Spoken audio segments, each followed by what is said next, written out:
আসসালামু আলাইকুম। অনুপাত সমানুপাতের এই পর্বে থাকবে 5টি অঙ্ক নিয়ে বিস্তারিত আলোচনা, যা বিভিন্ন চাকরি পরীক্ষা আসছে। প্রতিটা প্রশ্নের সামনে লেখা আছে কোন চাকরি পরীক্ষা কত সালে আসছে। তার আগে আপনারা যদি নতুন হয়ে থাকেন অবশ্যই সাবস্ক্রাইব করে নেবেন, আর যদি যারা এখনও সাবস্ক্রাইব করেন নাই তারা দয়া করে অবশ্যই সাবস্ক্রাইব করে নেবেন। এখানে 6 নম্বরে আছে ক, খ ও গ 280 টাকা নিয়ে কারবার শুরু করলো। টোটাল হচ্ছে 280 টাকা। এখন ক ও খ এর মূলধন সমান, কিন্তু গ এর মূলধন 20 টাকা কম। এটা হচ্ছে ক, খ, গ। আমরা ধরে নিলাম ক এক্স টাকা নিয়ে শুরু করছে আর খও এক্স টাকা নিয়েছে, যেহেতু মূলধন সমান। আর গ এর কিন্তু 20 টাকা কম, এক্স মাইনাস 20। এই তিনজনের মূলধন যদি আমরা যোগ করি, x plus x plus x minus 20, এই যে তিনজনের মূলধন যোগ করলাম, তাহলে কিন্তু 280 টাকা আসবে। কারণ এই যে ক, খ, গ এখানে শুরুতেই কিন্তু বলে দিয়েছে তিনজনের মোট 280 টাকা। তো 3x সমান 300 টাকা। এই মাইনাস 20 হয়ে এসে গেলে প্লাস 20 হয়ে যাবে। এক্স সমান 100 টাকা, এক্সের মান হচ্ছে 100 টাকা। তাহলে বলতে পারবো কয়ের টাকা হচ্ছে 100 টাকা, ক্ষয়ের টাকাও 100 টাকা, গয়ের টাকা হচ্ছে 20 টাকা কম 80 টাকা। তাদের এই টাকার উপর অনুপাত হিসাব করব। 5 দ্বারা ভাগ 20 দ্বারা ভাগ করলে 5, এটাও 5, এটা 4। এটা হচ্ছে তাদের অনুপাত। এখন অনুপাত মানে ভাগের সংখ্যা। কয়ের ভাগ যদি 5 ভাগ হয়, ক্ষয়ের ভাগ হচ্ছে 5 ভাগ, গয়ের ভাগ হচ্ছে 4 ভাগ। টোটাল কত ভাগ? 14 ভাগ। এখন টোটাল কত টাকা লাভ করেছিল? 56 টাকা। তাহলে 56 টাকাকে 14 ভাগে ভাগ করব। এখন 14 ভাগে কেন ভাগ করব? কারণ ভাগ সংখ্যা হচ্ছে 14টা। 14 দ্বারা যদি আমরা ভাগ করি তাহলে প্রতি ভাগে কত করে পরে বের হয়ে যাবে। এই যে 4 করে 4, 14, 56, তাহলে 4 করে পড়ছে। এখানে কোশ্চেন করছে গ কত টাকা লাভ পাবে। তাহলে গ এর ভাগ সংখ্যা হচ্ছে 4টা, প্রতি ভাগে পায় 4 টাকা করে। তাহলে 4 4 16 টাকা আসবে। এই 4 দ্বারা 5-এর তাহলে 20 টাকা আসবে। এটা হয়ে যাবে ক্ষয়ের। আর 4 দ্বারা আবার এই 5-এর, তাহলে এটাও 20 টাকা হয়ে যাবে। তাহলে এটা হয়ে যাবে ক, খ, এই যে গ। তাহলে গ এর লাভ হচ্ছে 16 টাকা। এই যে খ নম্বরের সঠিক উত্তর 16 টাকা। এখানে 7 নম্বর অঙ্কটা একটু বিস্তারিত, বাট বুঝে শুনে করলে একদম সহজভাবে করা যায়। এখানে ক, খ, গ তিনজনের কিন্তু টোটাল টাকা হচ্ছে 18,000। Okay fine. এখানে বলছে ক এর খ অপেক্ষা 2,000 টাকা বেশি, খ এর চাইতে। আবার খ এর গ অপেক্ষা 200 টাকা বেশি। তাহলে আমরা উল্টাভাবে ধরি। গ এর আমরা ধরলাম এক্স টাকা, যেহেতু খ এর গ অপেক্ষা 200 টাকা বেশি, তাহলে খ এর হবে এক্স প্লাস 200। আবার বলছে ক এর খ অপেক্ষা 2,000 টাকা বেশি, এই যে খ এর চাইতে 2,000 টাকা বেশি। তাহলে খ এর যে টাকা আছে 2,000 টাকা যোগ হয়ে যাবে 2,000 টাকা বেশি। এটা হচ্ছে তিনজনের টাকার এই যে পরিমাণ।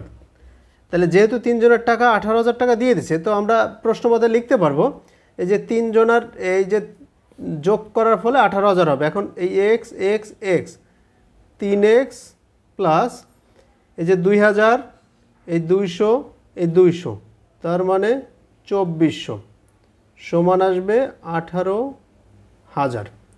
তাহলে 3x সমান এই 2400 এবার চলে যাবে, বিয়োগ হয়ে যাবে। তা 18,000 থেকে 2400 যদি আমরা মাইনাস করে দিই 15,600 থাকে। x সমান আসবে 5,200। এটা হচ্ছে এক্সের পরিমাণ। তাহলে কয়ের টাকা কত? তাহলে 5,200 টাকা, তার সাথে এই 2,000, তার মানে 7,200, এই 200, 7,400। তাহলে কয়ের টাকা পেলাম 7,400 টাকা। অনুপাত ক্ষয়ের টাকা হচ্ছে 5,400 টাকা আসবে, কারণ 200 টাকা বেশি। আর গয়ের টাকা আসবে এক্সের মান 5,200, এটাই আসবে। আমরা এই দুইটা করে শূন্য কাটা দিলে 74, দুইটা শূন্য কাটা দিলে 54, দুইটা শূন্য কাটা দিলে 52। এরপর আবার এটাকে 2 দ্বারা ভাগ করলে 37, 2 দ্বারা ভাগ করলে 27, আর 2 দ্বারা ভাগ করলে 26। তাহলে এইটা পাইলাম তিনজনের টাকার অনুপাত, যে একজনের 37 ভাগ, আরেকজনের 27 ভাগ, আর একজনের 26 ভাগ। টোটাল ভাগ সংখ্যা কত? টোটাল ভাগ সংখ্যা কিন্তু টাকার অনুপাত হিসাবে 90টা ভাগ। তো এখানে বলছে যে কারবারে 1080 টাকা লাভ হলে, তা লাভ হয়েছে 1080 টাকা। এই 1080 টাকাকে আমরা 90 ভাগে ভাগ করব, তাহলে প্রতি ভাগে কত টাকা করে পাবে তাদের এই যে অনুপাত হিসাবে বা ভাগ হিসাবে সেটা বের হয়ে যাবে। তা 90 ভাগে ভাগ করলে 0 0 কেটে দিলাম, 9 একে 9 আর থাকে 1, 18, 9 দুগুণে 18, 12। তার প্রতি ভাগে 12 টাকা করে পায় পরে। আমাদের এখানে প্রশ্ন করছে ক কত টাকা পাবে? ক এর ভাগ 37, তাহলে 37 গুণ 12। তো এইখানে আমরা যদি 10 দ্বারা গুণ করি এটাকে 370 আসে, আর এই যে 2 দ্বারা গুণ দিলে 37 37 74, তাহলে 4 7 7 14 4 আর থাকে 1 444। তাহলে কয়ের টাকার পরিমাণ হচ্ছে 444 টাকা পাবে, এই যে লাভের অংশ। এই যে গ নম্বরে আছে 444 টাকা। এখানে 8 নম্বর অঙ্কটা একটুখানি ক্রিটিক্যাল। এখানে ক, খ ও গ যথাক্রমে 600 টাকা, 800 টাকা, 900 টাকা দিয়ে যৌথ ব্যবসা শুরু করলো তিনজনে। কয়েক মাস পরে ক আরও 300 টাকা বিনিয়োগ করলো। বছর শেষে মানে 1 বছর মানে 12 মাস শেষে 300 টাকা লাভ হলো। এইটা হচ্ছে তিনজনের টোটাল লাভ। গয়ের লভ্যাংশ দিয়ে দিয়েছে 108 টাকা হলে ক কত সময় পরে 300 টাকা বিনিয়োগ করেছিল। এখন দেখুন এখানে ক প্রথমে 600 টাকা বিনিয়োগ করেছিল। আমরা প্রত্যেকের টাকাকে মাস দ্বারা গুণ করে দেব, তাহলে 600 গুণ এই যে 12 দ্বারা গুণ করব। তার সাথে সে আরও কিন্তু 300 টাকা বিনিয়োগ করছিল, আরও 300 টাকা বিনিয়োগ করছিল। আমরা ধরে নিলাম সেটা এক্স মাসের জন্য, আমরা কিন্তু জানি না। এই যে 300 টাকা বিনিয়োগ করছিল এক্স মাসের জন্য, তাহলে 300 গুণ এক্স, এটা হচ্ছে কয়ের টাকা। এরপরে ক্ষয়ের ক্ষেত্রে আমরা দেখব, তাহলে 800 গুণ হয়ে যাবে 12, আবার গয়ের ক্ষেত্রে 900 গুণ হয়ে যাবে 12। তা প্রতিটা অনুপাতকে আমরা যদি এই দুইটা যে যোগফল আছে এখানে কিন্তু 100 কমন নেওয়া যায়। 100 কমন নিলে এখান থেকে 6, এখান থেকে 3, তাহলে সে এটাকে যদি 100 দ্বারা ভাগ করে সেই 100 100 কাটাকাটি যাবে। এটাকেও 100 দ্বারা যদি ভাগ করি তাহলে 8 থাকবে, এটাকে যদি 100 দ্বারা ভাগ করে 9 থাকবে। তাহলে এখান থেকে 6 গুণ 12 প্লাস 3x, আর এইখানে থাকবে তাহলে 100 দ্বারা ভাগ করলে 8, 8 গুণ 12, এইখানে থাকবে 9 গুণ 12। তো এইখানে আবার 3 কমন নেওয়া যায়। আমরা যদি এই 3 কমন নিই তো এখানে থাকে কত? 3 কমন নিলে এই যে 3 কমন নিলে এখানে থাকবে 2 into 12 plus x s two, এখানে যদি 3 কমন নেই তাহলে 8 ইন্টু 4, এখানে যদি 3 কমন নেই 3 ইন্টু 12, তখন সবগুলোকে 3 দ্বারা ভাগ করা যায়। তাহলে এখানে লেখা যায় 24 প্লাস এক্স, এটা হচ্ছে কয়ের অনুপাত। আর এটা হলো 4 এটা 32 ক্ষয়ের অনুপাত, 3 12 36, এটা হচ্ছে গয়ের অনুপাত। এটা হচ্ছে তাদের টাকার অনুপাত বলতে পারবো। যেহেতু গ 108 টাকা লাভ করছে গয়ের, এটা কিন্তু গয়ের নিজের, গয়ের ভাগ সংখ্যা কটা 36 ভাগ, তো 36 ভাগে সে লাভ করছে এত টাকা। তাহলে প্রতি ভাগে কত করছে? তাহলে 36 দ্বারা ভাগ করে দেয়, প্রতি ভাগে 3 টাকা করে লাভ করছে। তাহলে প্রতি ভাগে যদি 3 টাকা পড়ে, এই যে কয়ের যে পরিমাণটা আছে তাকে 3 দ্বারা গুণ দেবো।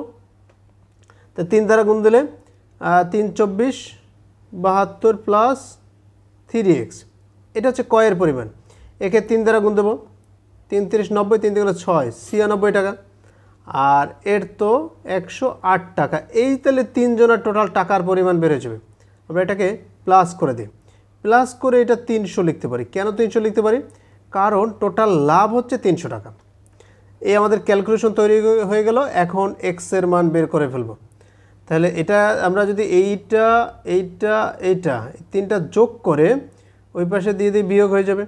তাহলে 3x সমান, এই যে দেখুন 108 আর 96 204, হ্যাঁ, তাহলে ওই পাশে আছে 300 বিয়োগ হয়ে যাবে 204 আর এই আছে 72 276, তাহলে 3 এইখানে 76 থাকলে 24 থাকবে, এক্সের মান 3 8 24 8 মাস। তো আমরা এখন ইজিলিভাবে বলতে পারবো যে যেহেতু এক্সের মান 8 তাহলে ক 8 মাস পরে বিনিয়োগ করেছিল, তাহলে 8 মাসের জন্য বিনিয়োগ করেছিল। কিন্তু আমাদের এখানে প্রশ্ন করছে যে কত, এখানে আপনারা পরে দেখেন কয়েক মাস পরে ক আরও 300 টাকা বিনিয়োগ করলো, বছর শেষে 300 টাকা লাভ হলো, গয়ের লভ্যাংশ 108 টাকা হলে ক কত সময় পরে 300 টাকা বিনিয়োগ করেছিল। তো কত সময় পরে, প্রথম কিন্তু বিনিয়োগ করে নাই, যদি প্রথম থেকেই বিনিয়োগ করে ক যে আরও বাড়তি কিছু বিনিয়োগ করছে 300 টাকা কিছু মাসের জন্য, তাইলে একটা কথা, হ্যাঁ, কারণ এই 8 মানে কি, 8 হচ্ছে সে তার যে 300 টাকা সেটা 8 মাস কিন্তু খাটছে বা 8 মাস ব্যবহৃত হচ্ছে, তাহলে প্রথমে 12 মাস যদি 1 বছর হয় তাহলে প্রথম 4 মাস পরে সে কিন্তু এই 300 টাকা বিনিয়োগ করেছিল, কারণ 8 মাস তো খাটতে হবে টাকাটা, তাই না?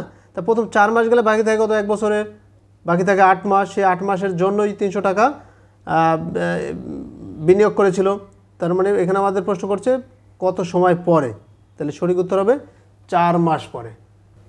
এখানে 9 নম্বরটা মোটামুটি 8 নম্বর মতো। শফি ও নয়ন বছরের প্রথমে একটি যৌথ কারবারে যথাক্রমে 10,000 টাকা আর 20,000 টাকা মূলধন বিনিয়োগ করে, 4 মাস পরে শফি আরও 5,000 টাকা বিনিয়োগ করে, 1 বছরের জন্য কিন্তু।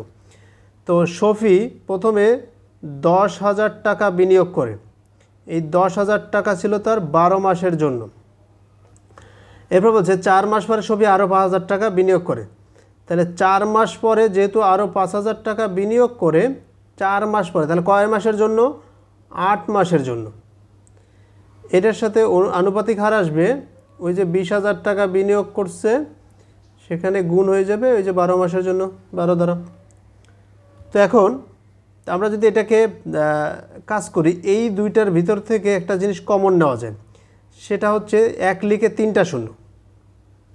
তো 1 লিখে 3টা শূন্য যদি কমন নেই আমরা, এই যে 1 লিখে 3টা শূন্য 1000, তো এইখানে থাকবে 10 × 12 আর এটা প্লাস, আর এইখানে 5 × 8, আর এখানেও 1000 কমন নিতে পারি, তাহলে থাকবে 20 × 12। তো এই 1000 কাটাকাটি যায়, কারণ 1000 দ্বারা যদি ভাগ করে দেয়। তো শেষ পর্যন্ত এটা এখানেও আমরা এটা লিখতে পারি যে 10 আর 12 গুণ করলে 120 প্লাস 5 × 40 = 12 × 24 0, তো 120 আর 40 160 = 240, এই 0 0 কেটে দিলাম। তারপরে 8 দ্বারা ভাগ করলে এটাকে 8 দ্বিগুণে 16, আর এটা 8 দ্বিগুণে ভাগ করলে 3 8 24, তাহলে দুইজনের টাকার অনুপাত হচ্ছে 2:3। তো অনুপাতের যোগফল হচ্ছে 5। তো টোটাল ভাগ সংখ্যা কয়টা, 5টা। টোটাল লাভ করছে 15,000 টাকা। 5 দ্বারা ভাগ করব, প্রতি ভাগে 3,000 টাকা করে পড়বে। আমাদের কোশ্চেন করছে শফি কত টাকা লাভ পাবে, তো শফির যেহেতু ভাগ 2টা, তাহলে 3,000 টাকা প্রতি ভাগে, 2 ভাগে পড়বে 6,000 টাকা। এটা ছিল 9 নম্বরের সঠিক উত্তর 6,000। এখানে 10 নম্বরও 8 9-এর মতো সেম। এই অঙ্কটা আপনারা করবেন, করে রেজাল্টটা কমেন্টস করে জানাবেন, সেখান থেকে আমি দেখে আপনাদের কমেন্টে রিপ্লাই দেব যে কোনটা সঠিক উত্তর হবে। হ্যাঁ, এটা একদম 8 9 যেভাবে করাইছি সেভাবে একই নিয়মে করার চেষ্টা করবেন, দেখবেন একদম হুবহু মিলে যাবে রেজাল্ট।